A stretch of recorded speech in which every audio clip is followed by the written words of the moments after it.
Smoke that intro, man. I don't think you can do that twice.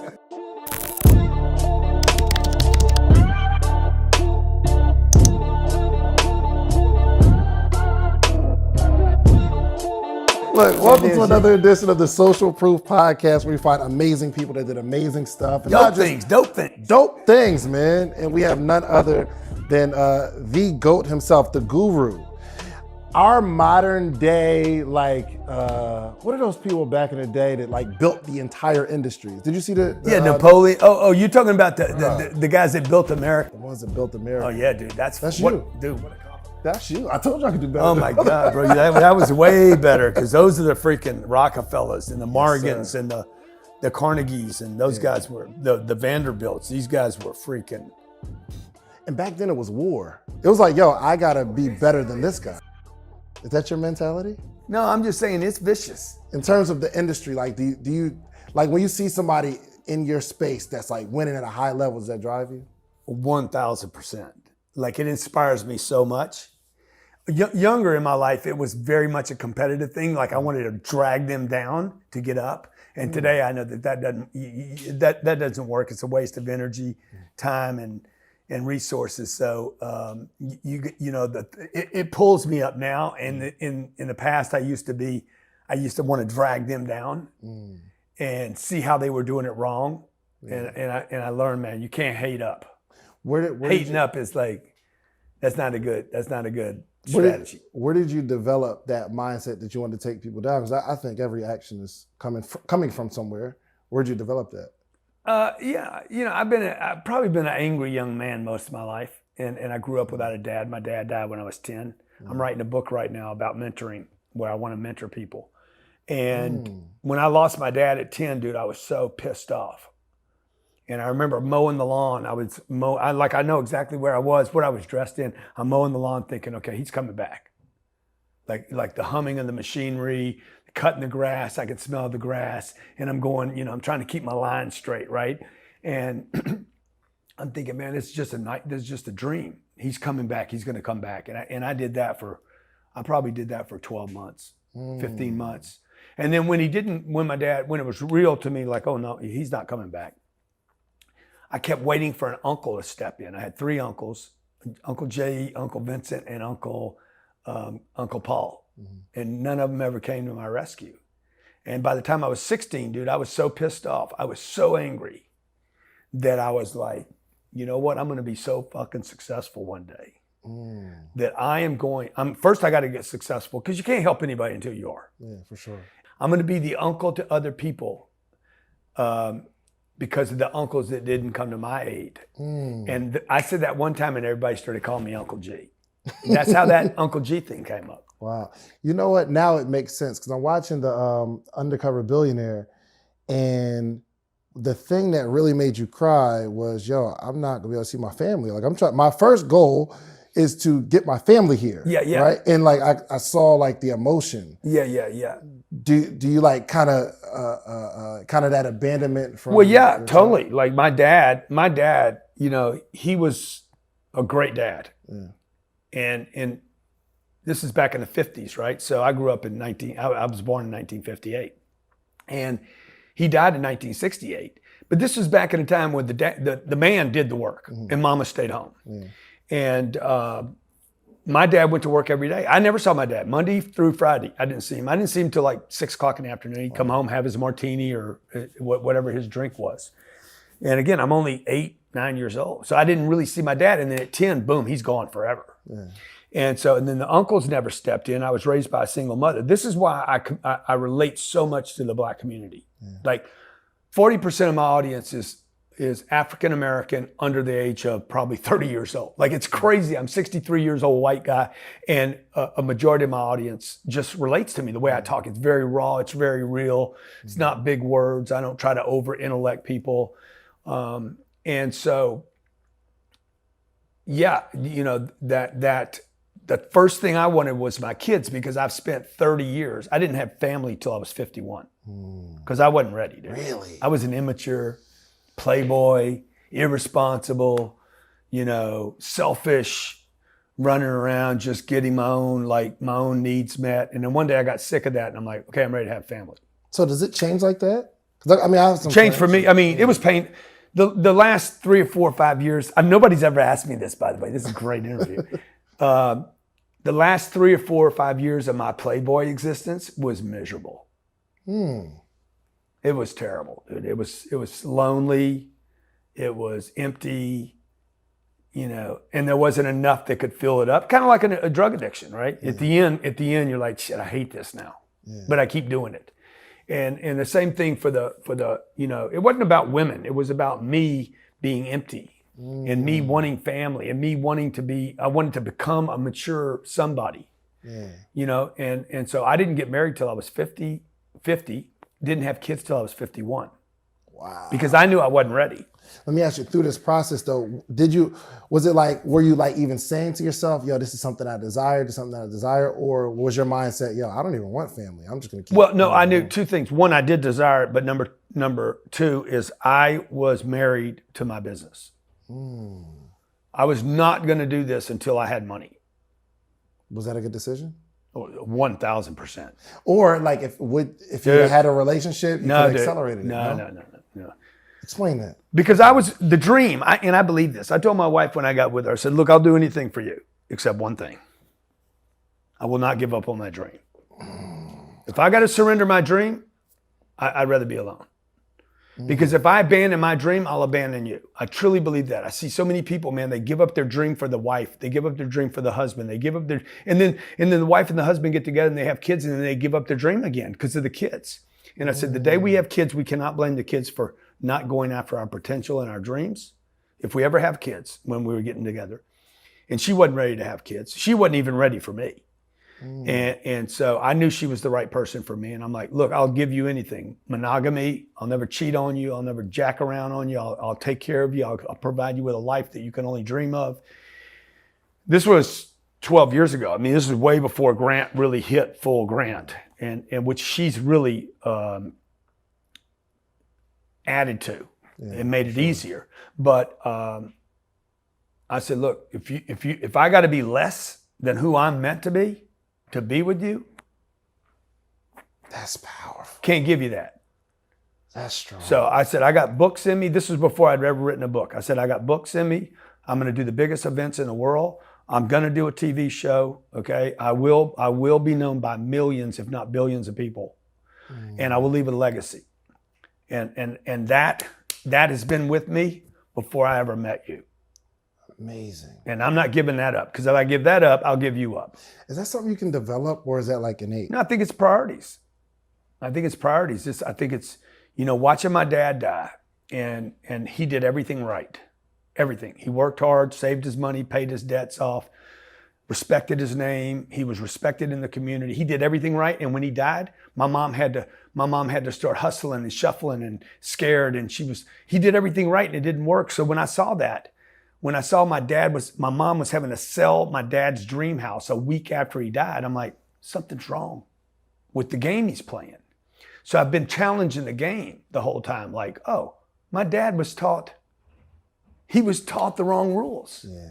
And he played by the rules and it still didn't get him out. It's the middle class mythology.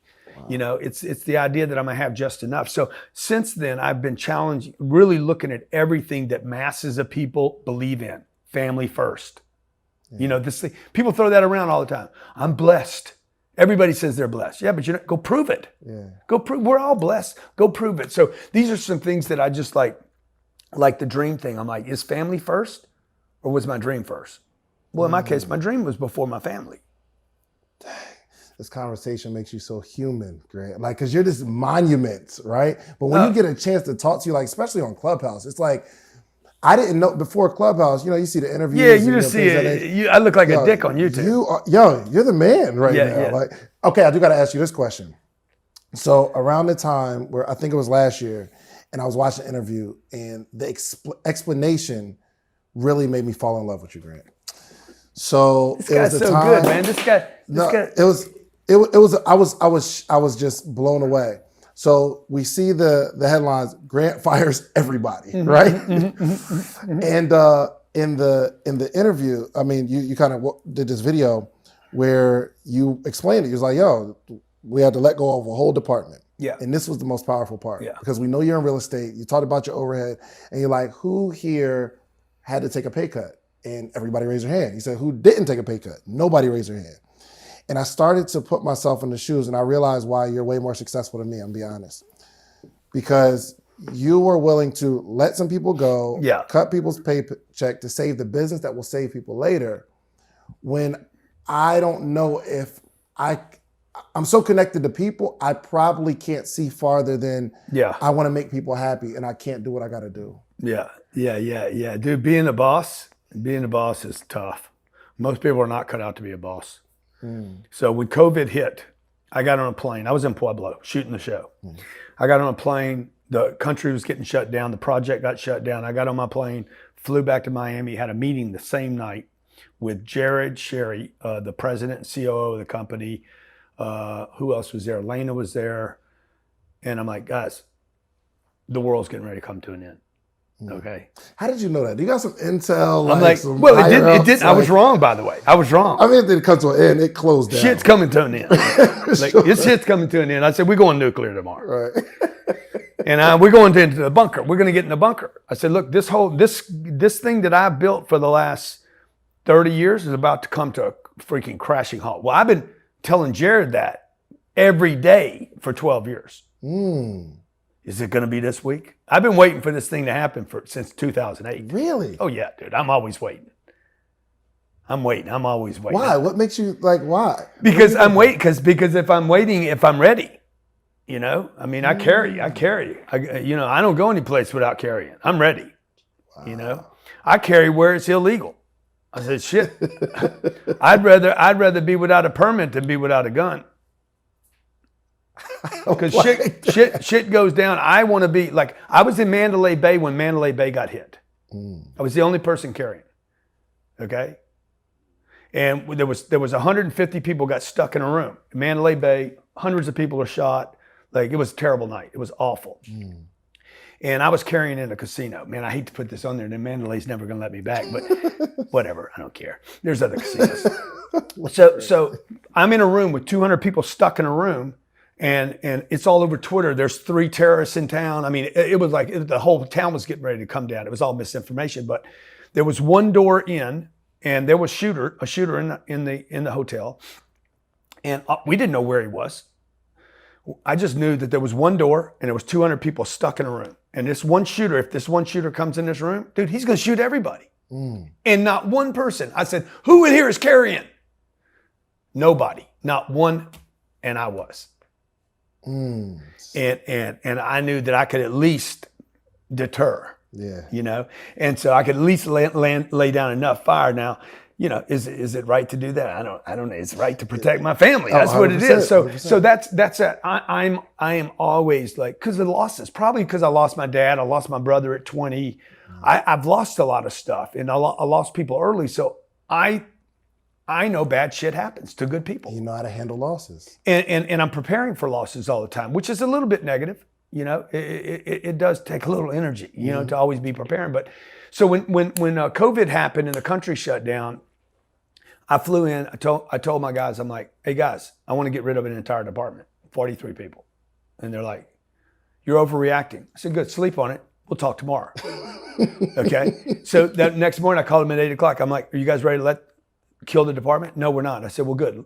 Kill the department. It's not your call. It's my call. Wow. I don't need your support on it. Eliminate the department. There was 2 reasons I did that. Number one, I needed our attention. By the way, it is the dream department of this company. I've tried to put this department together for 7 years and failed. And I'm still going to do it. It's a big dream of mine. So I had to give up a dream of mine. Now, this is one of my principles of success. Dude, if you want to move, give up something. Give something up. Surrender something you love. Like 43 people did lose their job. Okay, it's terrible. 40 million would lose their job in the next 4 months. My 43 were the first. I was probably the first person to let people go in America. So like you just got to boss up. So I wanted to get rid of a department that I loved, and I wanted to send a message to everybody that worked here. Hey, dude, this is real. Because without that elimination, everybody would be like, oh yeah, there's a threat. No, these people knew. Everybody in this office knew, shit, dude, this is getting real fast. And so killed a department, 43 people lost their job. We did pay cuts across the board. All those people were made whole by the end of the year, and we had a record year. What do you mean by these people were made whole? Everybody was made whole. Every cut, were you made good? Yeah. Everybody that was cut, we ended up making whole, meaning we got them back to their compensation program in full. It cost no one anything, and we had a record year. I had a record year because we put all our energy and resources on the assets that were working and didn't have this new thing that we needed to give attention to, like a new baby. Like, you're going to have a new baby coming, bro, and it's going to be like, needs a lot of attention. Yeah. And this department was a new baby. Man, just watching you talk about it helped me like really break some things in myself. Like, I would have been so short-sighted to just like keep everybody on and the business tanks, then I can't take care of all these people. Yeah, I just started throwing people off the ship. Just throw them off. Sorry, you got to go. And you got to do it as fast as you possibly can. And it's hard, man. Like, I didn't want to do that. Yeah. That's not something I wanted to do. It's something I had to do. In retrospect, I probably didn't need to do it because I didn't know the government was going to step in and just throw money all over the place. Right. So, but that being said, I made a decision. I made a fast decision. It was an unpopular decision. I lived through it. Mm-hmm. I got a lot of heat online about it. Yeah. Like, people hated me from people that said they were my friends came out of the woodwork. Like, boom, boom, boom, all over the place. Okay, Grant Cardone, I knew he was a scumbag. Grant Cardone. I'm like, oh, wow, that guy wanted to do business with me last year. Oh, that guy wanted to speak on my stage, man. Shit, man. I found out a lot of shit about a lot of people. Well, how do you think about like this cancel culture, like the people who like are always slander? How do you protect? Because it really affects some people. Yeah. How does it affect you? You mean that they try to shut you down? Yeah. Ain't nobody shut me down, man. 7 billion people on this planet. Cancel me. Cancel me. You can't cancel me, man. Like, this is why I was willing to do this thing with Discovery. I was so confident in Undercover Billionaire. They're like, look, man, can we drop you off in a town? This is the president of Discovery Channel. Can we drop you off in a town where you don't know anyone? You can't use your name. You have no money, no credit. Can't use your contacts. Can't call the bank. We're going to give you 90 days to build $1 million business. I said, make it $10 million. Make it a $10 million business, and I'll pay you $1 million if I can't do it. Literally, drop 4 bags. Whoa. I'll give you $1 million. Hold on. Nancy Daniels, she's sitting right across the table from me, big-ass conference table in Los Angeles. She's sitting right where you are. She's like, could you do this? I said, make it $10 million. I'll build a $10 million business. I don't need the full 90 days, and I'll pay you $1 million in cash. Reached in my duffel bag, pulled a duffel bag up on the table, and started putting out 4 bags. These are big bags. You got pictures of them, Johnny? Show it to them. $250,000 in each bag. I brought them with me. I said, here's 2 for you. Here's 2 more. There's $1 million. And how many crew will there be? There'll be like 20 crew. I said, I'll buy everybody a new car if I can't hit it. Why are you doing it? Why? And she looked at me. This is what she did. That's what she did because I wanted her attention. She reached over and she says, you playing with me right now? I said, I don't play. I'm not playing. I don't need 90 days. Drop me off anywhere where they speak English and I'll build a $10 million business in 90 days. Now, why did I do that? Okay. So the reason I did it was to close the deal. But they called you. Yeah, but I wasn't closed yet. We were doing an interview. Mm-hmm. So if they're interviewing me, they're interviewing somebody else too. Right. So the hook was set. I needed to bury it. I need to bury that thing so she couldn't spit it. Okay. So I'm closing the deal now. I've been wanting a TV show for 10 years, dude. And I knew I was like, I just got to close this deal now. So she looked at me. She says, are you playing with me right now? I said, I ain't playing with you. I don't play. Drop me off anywhere. And she's like, you're going to be the best TV we've ever done. Oh my God. And I knew I had the deal. Now, the other reason I did it was to put myself on a heater. Okay. Meaning I want to impose my own pressure on me. I don't want you to pressure me. I want to impose my own pressure. Can you show it to him? See? We'll give you that clip so you can pop it in there, right? What's going on right now? Yeah, that's from the bank. I brought it with me to the meeting. I'm like, look at this, man. And she's like, oh my God. So it's real, right? Unbelievable. So I want to impose a lot of pressure on me. I was 25, 26 years old when I remember a manager in a retail business that I was working in gave me a quota. If you've ever been given a quota by a manager, it's the last time anybody ever gave me a quota. I said, bro, you don't know my potential. I don't even know my potential. How could a manager know my potential? I said, no one will ever give me a quota ever again in my lifetime. And that was 40 years ago. Which makes sense because I was just talking to Ann and I said, what did you learn from Grant? She said, have a target. Always have a target. She said, you asked her, like, what is your target? She's like, I don't know. And she said she learned that from you. Then I asked her a target and she gave me her target. Yeah. If you don't have a target, you won't hit it. You'll miss every time. You got to have a target. And the bigger the target and the more public it is. So what I did with her was she said it was $1 million. I said, you don't give me targets, I give me targets, 10 million. Okay. Number 2, I don't need the 90 days. So I compress myself. Number 3, I make it public. I make it a big deal. Okay. Because the more you make something public, Muhammad Ali, I am the greatest. Yeah. Then he had to throw down. Conor McGregor does the same thing. Like he promotes and then he's got to deliver. You overcommit and then you over-deliver. Don't undercommit. Get loud, overcommit. Overcommit, then over-deliver. Yeah, because if you're a good person and you overcommit, you'll actually over-deliver. If you're a good person, if you're an ethical person, you'll always over-deliver. Goodness gracious. Like, why would I undercommit to Johnny? Johnny, we got a good movie. We made a good movie. It's a great movie, but I'm going to tell him it's a good movie, so I shock him later with a great movie? Stupid. It's a great movie and then over-deliver on the great movie. Because otherwise I'm lying to him. Right? So the last thing I wanted to do was I wanted the penalty, if I didn't hit it, to be so severe on myself. Yeah. That I'm like, damn, I don't want to pay $1 million. I don't want to give $1 million worth of cars away to people I don't even like. I still don't like anybody at Discovery, by the way. I can tell because the way you're talking, you're like, guys, leave me alone right now, okay? We don't need the cameras in here. Yeah. Leave me alone. No. Over and over, I told him, get out of here. I fought with Discovery the entire time, the whole 90 days of Undercover Billionaire. I fought with them. I'm talking, we had fist fights. There was 4 fist fights. There were at least 3 fuck you, get out of my face moments. 2 people were fired. 2 people quit. It was because it was intense, bro. Because like they're used to producing TV shows. I'm not like you're here with me today. I can't be produced. We sit down and shit starts happening. Yeah. Most of the time it doesn't go the way everybody wanted it to in their minds, right? You just can't produce a guy like me because I'm a real guy. Yeah. I'm an animal. I'm a beast. And so once I got to Pueblo, I go off to the car and I'm going to Pueblo. Yeah. And it's 3:00 in the afternoon. They're like, slow down, man, slow down. I said, dude, slow down. Shit, I'm on day 89 right now. Fucking tick-tock, tick-tock, tick-tock. This is going to cost me $2 million if I slow down. You guys speed up. Well, I had 20 crew following me. And Discovery hired me and Discovery hired them. We didn't interview each other. So they're used to setups, timing. Like when I came in here today, I'm like, come on, guys, let's go. We got to shoot. We got to go. Like I did that to 20 people who are not used to being pushed around like that.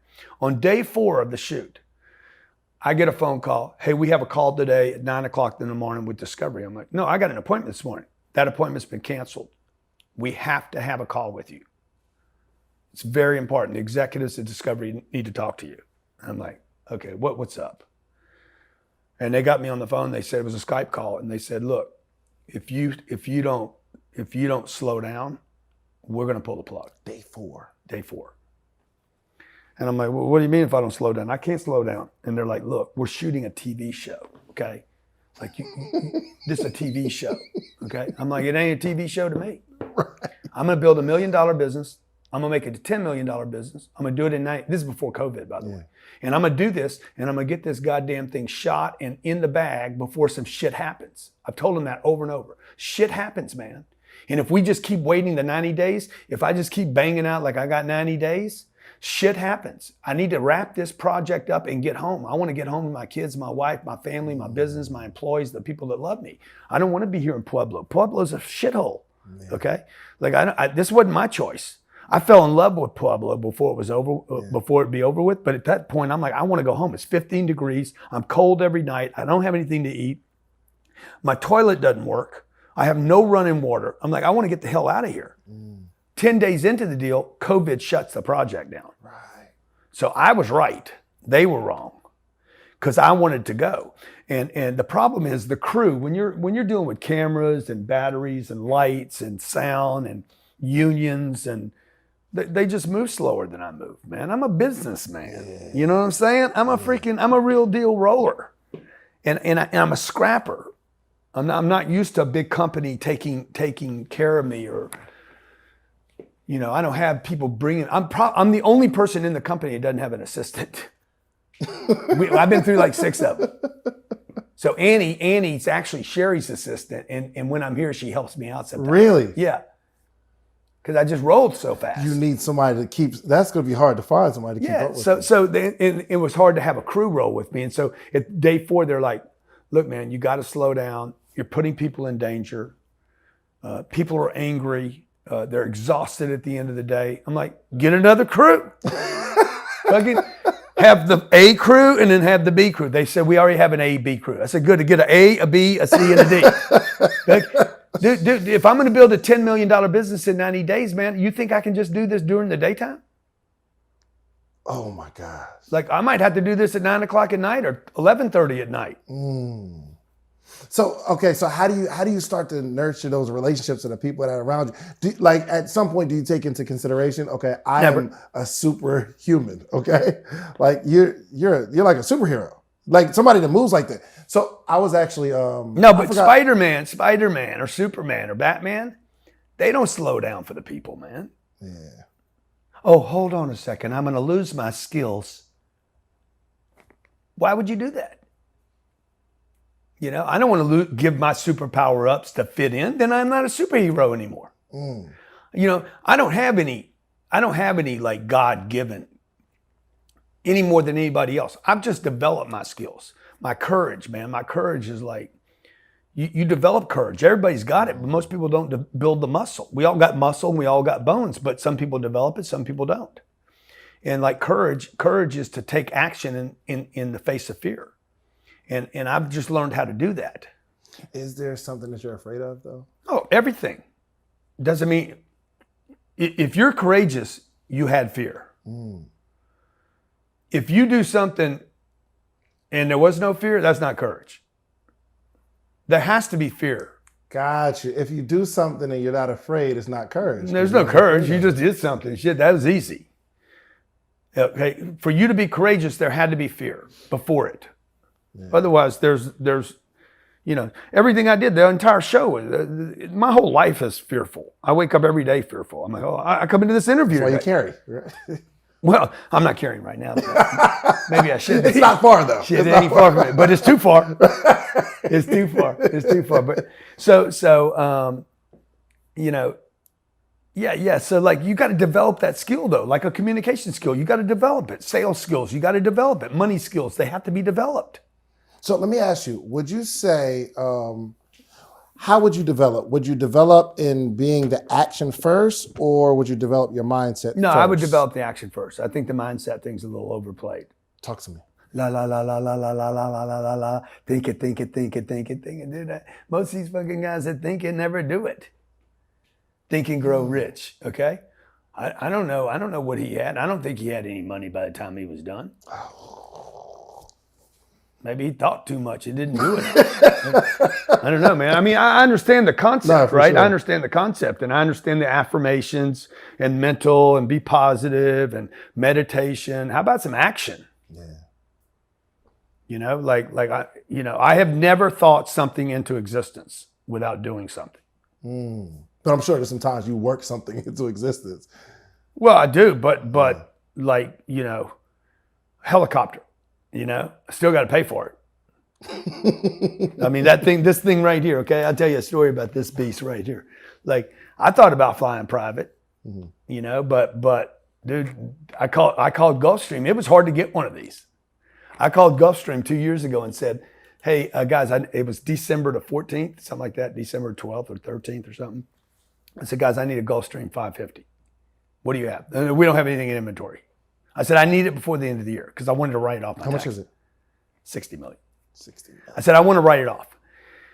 So they're like, we don't have any inventory. You can order a plane today. You won't get it for 2 years. So I said, look around, talk around. Let's go. Come on, Rick, I'm serious. Rick Pittner's his name. I said, Rick, find me a jet. I need a jet before the end of the year. Nothing. So I went to Sherry. Sherry says, yeah, I know it's terrible, blah, blah, blah. And I said, I got to have this right. This is my only tax write-off for the year. I'm trying to reduce my taxes, right? I'm trying to fuck the IRS. and I mean, let's just keep it real and raw. So, I call Rick again. Rick, please find something. He's like, Grant, there's nothing, man. I wish I could help you. Okay, put an order in. And so I went to Sherry and I said, wire them a check for the full amount. I've done this more than once, by the way. And she's like, what? Wire? Who is this guy? Wire the money. Wire the money. Okay, I learned this from the dude that does Billions. What's that guy, that Billions show? The character's name? Yes. I saw the show like once or twice. The redheaded dude, Yeah. Axelrod. Axelrod, that's his name. So it's called fuck you money. Why you have money, man? It's a fuck you move. It's a big flex. We wired the money. I called Rick. I said, Rick, call your accounting office. I just sent something. Okay, I'll call you right back. He calls accounting. Accounting says, dude, we just got a big wire. Rick calls him back. I found a plane. Money talks. Actions matter. You don't think things into existence. You got to do them. They're just not going to pop up, okay? I mean, both teams are praying to the same God. Please let us win tonight. Other team. Same God's getting the same message. Only one team's going to win. So I never ask. I very much believe in God. I am very much, I'm extremely spiritual person. You don't hear that because you hear the material, the raw, and you hear me cussing and stuff. But I know God doesn't care if I cuss. Like, that's not going to be the issue. I'm gonna get up there. He's like, "Hey man, you were dropping some bombs there, man. You were dropping some FUs. Yeah, but hey, big man, look how many people I helped. You right, pass. So I can handle that objection because he's tolerant. And he's all loving, right? So or she is, and so that can't happen without the check. I can't just think I'm going to have a Gulfstream, I'm going to have a Gulfstream, I'm going to have a Gulfstream. It's never going to happen. Somebody's got to do the work. You have to have the money. You got to write the check. And the question is, can you get it? Second question, can you keep it? Were you always like this? I'm going to bring you $1 million. Forget well, your no, challenge. dude, because I didn't have $1 million. Well, in terms of But when I was selling cars. Yeah. Okay, I'd bring the car to them before they asked for anything. Like, let me bring you a car. Well, we're not in the market. Good, I'll bring you one anyway. The woman I'm married to, I made that happen. She didn't want anything to do with me. I was too short, had no tattoos, and no criminal record. She was attracted to the bad boys. She's like, oh no, you're a businessman. She wanted a musician. I didn't fit any of her criteria. And so I made that happen. I created that situation. I called her 26 times over 13 months. And just kept, hey, just thinking about you. Give me a call sometime. She never called me. Never took it personal. I just kept kind of like, dang. I'd show up where she was. I dated her best friend, Erica. First off, how do you not take that personal? Like, that's a personal thing. What? That's not Take business. what? Like, What? not calling you back. Like, you have to think, okay, she doesn't like me. You don't She's take not. it personal. You can't take it personal. And then you dated her best friend. Like, Yeah, I mean, it's an old Italian move. was that a part? That was a part of the plan? I slept with her friend just to make her feel safe. Her friend ended up setting me up with her. True story, dude. It's an old Italian trick. You don't know these tricks, man? Never heard that trick. Oh, yeah. When you go to Italy, I was going to Italy once. I learned from everybody, man. You give me one piece of information, I'm keeping it forever, and I'm going to use it one day. And the guy said, look, I was single when I went to Italy. He's like, look, when you're in Italy, if you meet somebody, Maria, and Maria, you want Maria, and she's with two other girls, do not pay attention to Maria. Pay attention to her friends. And then buy her some ice cream. So you got to add to your arsenal, man. And you got to believe whatever people give you, you got to believe that's the thing that's going to work. And so I take things like, I know, we all know this saying, money talks and bullshit walks. So all I did was wire them the money. Just wire the money. I'll tell you another story. Just happened. This happened 3.5 weeks ago. When the show Undercover Billionaire was coming out, 2 days before the show, and I always knew I was going to do this, I called Discovery and said, I want to run ads in the show. 3 executives said, you can't do that. Their lawyer said, you cannot run an ad during the show. I wired $1 million to Discovery. Okay. I said, make sure Nancy Daniels sees the check. They called me back. We have figured out a way. We have figured out a way. Okay. I made my $1 million back. My $1 million back the first night the ad ran. Oh my gosh. And I still have 12 weeks ads. These are the things they don't teach you in school, dude. Commit first, figure the rest out later. Commit first, okay? Commit first, figure the rest out later. Money is an illusion. Money is an illusion. There's so much money on this planet. There's more money on this planet than there are people. There's more money on this planet than there are planes. There's more money on this planet than phones. There's more money on this planet than cattle. There's no shortage. But there is a shortage of people committed to it, and there's a shortage of creativity and strategy. You know? I just realized how lazy I was, Grant. And I was talking to, I forgot. I don't think you're lazy. I think you're confused. Okay, tell me. I think that when people don't take action, they have too many, that you got too many data points coming in. Like, I don't think anybody's born lazy. When your baby's born here in the next, in February, March. Mid-March. March 12th. Mid-March. 15th. Yeah. March 21st is my birthday. Oh, really? She's supposed to be doing the 23rd, but my wife thinks it's going to be mid-March. If she's born on the 21st, I'll put $10,000 in her scholarship. I'm like, yo, hold the baby. Okay. Hold on for that $10K. So people are not born lazy. Lazy is a learned characteristic. It's we're actually made lazy.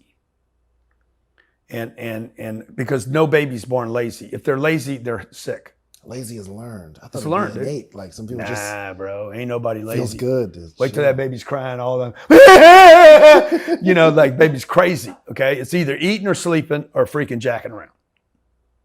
So what happens is though, if he tells me to go left and you tell me to go right, and you're in the back seat of the car, I'm not going to do anything. Mm-hmm. I become immobilized by too much data. Doesn't mean I'm lazy. It doesn't mean I know how to drive. It means I'm confused. And when a person's confused, they don't ever do anything. And so when you feel like you're lazy, it's because you have Dave Ramsey telling you to save your money and don't use debt. You got me saying, oh, don't load up on that debt, dog. You need to get a bunch of debt. And you got Tony Robbins over there telling you it's all about your emotional state. Pump it out. And you're like, fuck, I don't know what to do. Right. And then you got Gary Vaynerchuk saying money doesn't matter. And you're like, shit. Dave, do I listen to Dave? Do I listen to Grant? Do I listen to Gary? And at that moment, even if you got to figure out which strategy, you're immobilized. And at that moment, you will look lazy to yourself and others. So what I do is I pick one guy and I go with him. Like, I don't even care if it's the right guy. Because I can make the wrong information. If I'm stable about the wrong information, I can make that work. Have you ever acted your way into a hole? I mean, because you just make decisions. You ever made one too quick and it's like, oh, that was the wrong one. More often than not, dude, my instincts are right. And if they're not, at least I have the skill set to reverse quickly. Gotcha. Because if you take a long time to make a decision, you're going to take a long time to unwind one. Say that one. If you take a long time to make a bad decision, you're going to take a long time to unwind it. Yeah. Right? If I make a bad decision quickly, I buy a truck. I'm making this up. Boom, I can buy that truck. I've made a decision quickly to buy it. I can also make a decision quickly to get rid of it. I bought a Cullinan, Rolls-Royce Cullinan, it's $446,000. I bought it before my growth conference. I bought it in the afternoon. Like, I'm going to buy that. I'm going to put it on stage. I got it. I'm like, this is stupid. $500,000 for a fucking truck is stupid. I sold it the next day. So I bought it, sold it, boom. I wrote it off though. Right. I wrote it off because it was at my conference. So I'm just saying, like, if you get used to taking a lot of time to make decisions, if how you buy things is how you're going to sell things. And how you make decisions is how your organization is going to make decisions. Wow. When did you make the decision to do like this 10X? Where's this 10X thing come from? 10X came from 2008 when the economy got crushed. I was in a completely different financial situation. And Where were you? I was in Los Angeles. I lived in Lionel Richie's house. And dude, I had it made. Like I was living the life. You know, Dre was my neighbor. Leo DiCaprio was next door. I'm dropping names now. I'm bragging. And throw it here, Johnny. And so when 2008 happened, I had 3 companies. The first 2 got crushed, and the third one was just frozen. It was a real estate company, and I couldn't do anything. And my hands were tied. I went from being free to trapped.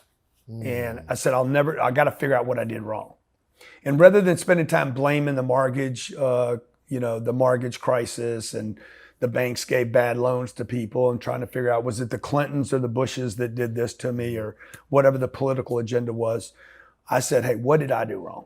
This has always got me out of trouble. What did I do wrong? Not what did you do to me? What did I do? How did I do this to me? So I don't repeat it again. And I sat down and started writing. And I'm like, if I was 10X bigger, and if I was 10 times bigger right now, I would have $500 million worth of debt. $551 million. But I only have $51 million worth of debt. That's what I had in 2008. Because the bank called me and said, we need the whole 51 million, or we're going to seize your property. Right. I'm like, dude, nobody's got 50 million right now. The world's coming to an end. Had I owed $500 million, they wouldn't have treated me like that. They'd have called me and said, how can we help you, Mr. Cardone? Want to be sure everything's all right. So I went and told my wife, I said, I'm going to write a book called The 10X Rule.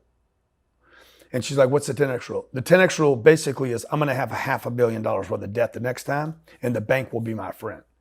When COVID happened, I owed $1.4 billion to the banks. That was 12 years ago. That's 30 times what I owed, 30X. The day COVID happened, the economy shut down. The world started going crazy, dude. The government started saying mortgage moratorium, eviction moratoriums. Like, I had 6 banks call me in one day. Mr. Cardone, we'd like to come to your office, see how we can help you work through this. Get big, baby. Okay? It's the 10X rule, man. The 10X rule says go big or go home. No, go bigger. Go bigger. Never go home, man. There ain't nothing at home. Go bigger, go bigger. Ain't nothing at home. Man, yeah. Oh my gosh. You are a beast. Yeah, thank you. How old are you? 62. I'll be 63 when your daughter gets born and $10,000 later. Man, that is amazing, man. Yeah. And I was just like talking to your staff before I got here, and they all truly love you. Yeah, thank you. You know what I mean? Like even in the time where, you had to make the cuts, Jonathan was telling me like, yo, Grant lost money too. Like he had to take a cut as well. Yeah. And that was a conversation me and Bees were having before we got here. And I was like, yo, what would I do in that scenario? I said, man, I need to man up. Yeah. I need to man up, and I need to like really go at it. Before I asked you your clubhouse, I should just pulled up here and said, hey, Grant I need this interview with Grant. Like this interview really changed how I'm going to approach life. Good, man. I hope so. Everybody needs to step it up. Everybody can do more, Yeah. And you don't know what you can do until you see other people doing big stuff. And that's why today, like we started this talking about in the past, I'd look up to people, want to pull them down. Now I'm like, wow, dude, that's an inspiration. Yeah. And I look for people like all the way back to Jesus is an inspiration to me. Like he left his town. Yeah. I've used that Jesus analogy, him leaving Bethlehem. Did he leave Bethlehem or Nazareth? Nazareth and went to Bethlehem, something, right? So I'm like, you know what? Nobody would know him if he didn't leave home. I've moved from Lake Charles to Houston, Houston to San Diego to LA, LA to Miami. I might move again. Every move's been good for me. So you got to leave your home. You got to leave your comfort. You got to walk the path, and you got to get a team. Yeah. You can't do anything great by yourself. Yeah. And I truly believe all of us, no matter where you are today, everybody can do 10 times more than you think you can. And before you get to 10X, you'll end up changing the goal to 10 times more. Do you guys feel the pressure, the heat? Do you feel the 10X? Like you can't just sit here and just not work. Well, they quit if they would never just do that. They would quit first. They leave. You know, we've had a lot of people come and go here. Yeah, I can imagine. Like I know you gotta go, man, and because you have like this internal timer. You got to let him have that pillow when he leaves. Yo, I love this pillow. It makes me feel so comfortable. No, you're taking it with you, man. You're taking it with you. Oh my gosh, I feel so good. Yeah, it looks good on you too, man.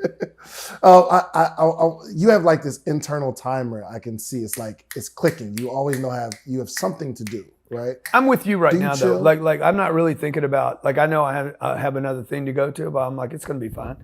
Like once I drop into something, I'm like there. And that nothing else is happening for me. Everything else will get handled, or it won't.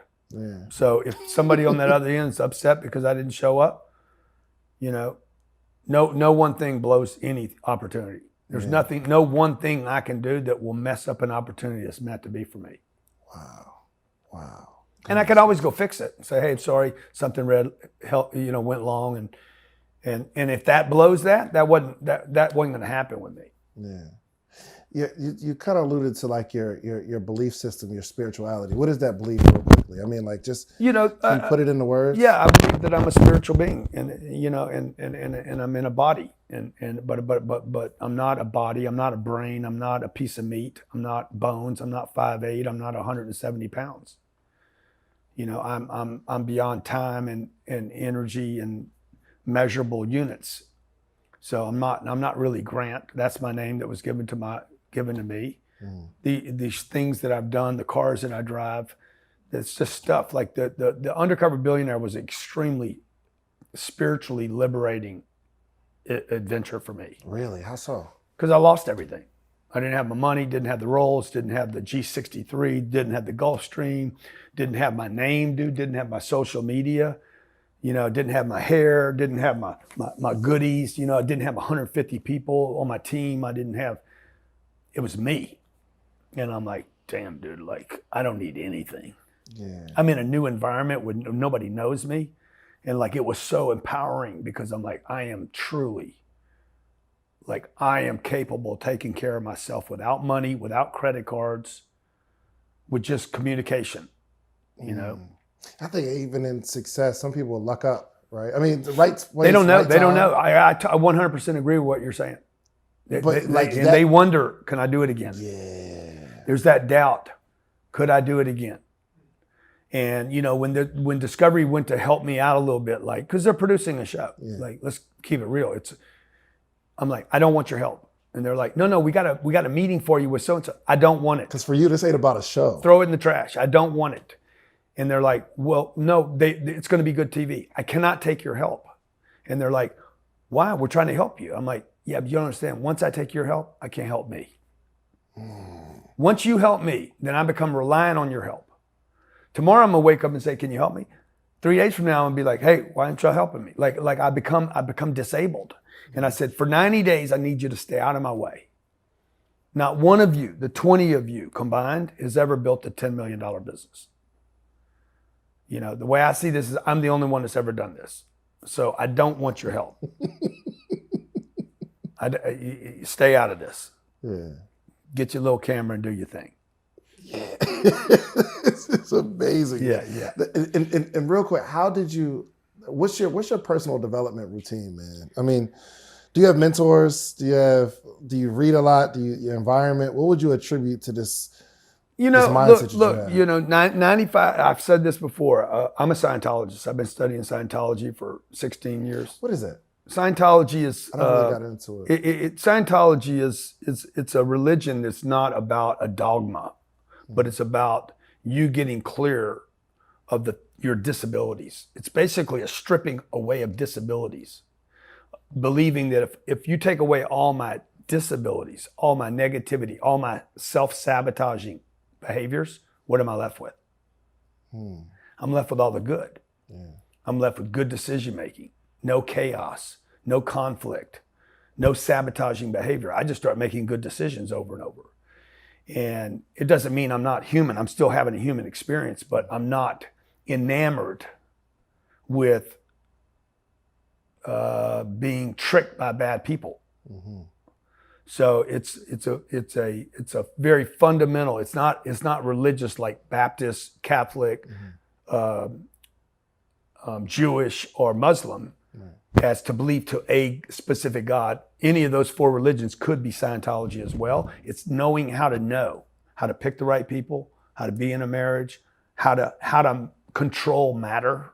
Money is matter. A plane is matter. A building is matter. How do you organize things? How do you manage and create time? Not just be a slave of time. So I create a lot of time in my day. It would look like I actually produce time. Yeah. And so it's really how to get on the cause end of the game rather than the effect end of the game. Oh, I like that. It's very powerful.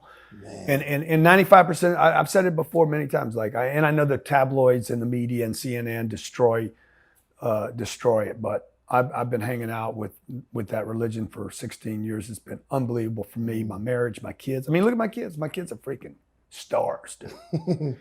And how old are your children? They're 11 and 9. Which one's going to be the little Grant? Which one do you see yourself in? Like the decision-making? I don't know, man. They're both little crazies. Like Sabrina is probably more like me than Scarlett. Scarlett's much more sensitive. And they're both sensitive, but they start putting on personas. But they've both spoken to 34,000 people, and wrote their own speeches and standing ovations. Like they're amazing little individuals. Not because of us either. Because my wife's done a great job with them, but they do their own work. They're homeschooled. They're not in the educational system, which I think is an advantage. Right. Right, for sure. So, but I think Sabrina's got some interest in running everything. Who knows? That's what's up. Hopefully they don't turn 15 and go bad like I did. Right. Well, man, Grant, thank you so much, man. I really appreciate it. Not the cameras or the audience. Me personally, I've grown so much from this interview, man, and I know other people have too, man. So I got to end off with my favorite question. I like to make predictions on the podcast, and I want to know where you see yourself or what you see yourself doing in the next 5 to 10 years so that I can look back at this and say, he said it. I got it on camera. He said he's going to do this 5 years ago. Man, shit, what am I going to do? So let me see. Let me make a prediction. I'll get to $20 billion worth of real estate. Where are you at now? 2.3. 10x.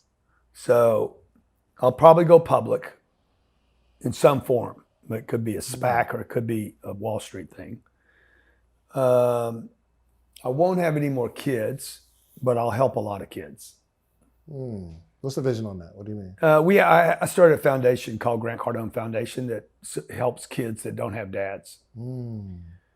I would love, one of the most exciting things to me is solve this diversity issue between whites and blacks and this big gap we have, the wealth gap. I'd love to solve that issue. I'd like to be the guy that I want to use entertainment and education and just kind of erase the line between the two. Really, really entertainment and business, and also white and black. I want to, on Clubhouse, I go into rooms that are predominantly black. For sure. And because I love people. And I between me and you, I get bored with white people. They're boring, man. Same old bullshit, man. Same issues. I want to hear some new stories. I like the raw. I like the street. I like the lyrics. I like the language. I like, the amount of creativity in the black community is just compared to white people. It is like off the charts. I mean, it is I don't just say that to say that. It is just the languaging and all the music I listen to is black music and so what am I going to do? I don't know, man. I hope I do something big though. I don't want to disappoint myself. Yeah, for sure. And I because I know that you are when you go public. I just need to. How do I get on the list? I just need to be in there, man. Be in there. Get invested in Cardone Capital. Absolutely. We sent, one of the things I'm most proud of is last year we sent $30 million out to our investors. Every month I write a check for $2.5 million, and we send it out to families throughout the world that invest with me at Cardone Capital. So we make a lot of money here where people pay us, but the money I'm most proud of is the money I send out. I love it. I love to help with your nonprofit. I have a nonprofit called the Entrepreneurship Foundation. I just love to teach kids entrepreneurship. Dude, we ought to put them together, man. Let me see how my foundation can help your foundation. Absolutely. Okay. Let's figure that out. Okay, Absolutely, let's do it. Man. Thank you so much. Hey, come on, man. Appreciate you. Okay, appreciate you doing this. I'm so glad I said yes to you. Absolutely. Thank you. Thank you. Leave us with a word of wisdom, man. There's somebody in there in a bad situation. Yeah. And they're motivated now. What would you tell them? Look, if you don't have money and you don't have credit and you're down and out and it's tough, just remember this. As long as you got courage, creativity, and commitment, you can be broke, but you'll never be broken. I love it. We can't close it out no better than that, man. Do me a favor. Go get you some social proof, meaning go build something and just do me a favor. Identify how you did it, then go back to your community and teach others how you did it. So we're out of here. Go follow Grant. Peace. All I hear, go get the money. So I go get it. Hate means I do something right. So I'ma let 'em.